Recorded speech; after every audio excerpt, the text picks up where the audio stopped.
30 মে শুক্রবার ঢাকার সাভারে শহীদ প্রেসিডেন্ট জিয়াউর রহমানের 44তম শাহাদত বার্ষিকী উপলক্ষে দোয়া মাহফিলের আয়োজন করে আরাফাত রহমান কোকো যুব ও ক্রীড়া সংসদ। সংগঠনের কেন্দ্রীয় সাংগঠনিক সম্পাদক ও সাবেক ছাত্রনেতা আল শাহরিয়ার নাদিবের সভাপতিত্বে এ মাহফিল অনুষ্ঠিত হয়। অনুষ্ঠানে প্রধান অতিথি হিসেবে উপস্থিত ছিলেন ঢাকা জেলা বিএনপির সাবেক সাংগঠনিক সম্পাদক রাশেদুল আহসান রাশেদ। বিশেষ অতিথি হিসেবে উপস্থিত ছিলেন সংগঠনের কেন্দ্রীয় সভাপতি আলমগীর হোসেন লাবু। এছাড়াও অনুষ্ঠানে উপস্থিত ছিলেন সাভার পৌর বিএনপির সাবেক আইন বিষয়ক সম্পাদক আনোয়ার হোসেন, ঢাকা জেলা ওলামা দলের আহ্বায়ক এইচ.এম. মাসুদ, সদস্য সচিব রবিউল আওয়াল, ঢাকা জেলা উত্তর ছাত্র দলের যুগ্ম সাধারণ সম্পাদক রাকিব খন্দকার, সাভার সরকারি কলেজ ছাত্র দলের সিনিয়র সহসভাপতি হাসিবুর রহমান পিয়াস, সাভার পৌর ছাত্র দলের সভাপতি প্রার্থী শহীদুল ইসলাম সোহাগ ও সাভার পৌর যুবদল নেতা আল ইসলাম সহ বিএনপি ও অঙ্গ সংগঠনের বিভিন্ন পর্যায়ের নেতা কর্মীরা। দোয়া মাহফিলে শহীদ রাষ্ট্রপতি জিয়াউর রহমানের রুহের মাগফিরাত কামনা করা হয়। একই সঙ্গে জাতির কল্যাণ,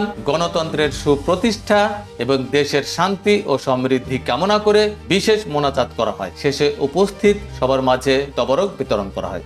প্রতিবেদনটি পাঠিয়েছেন আমাদের সাভার প্রতিনিধি রোমান হোসেন।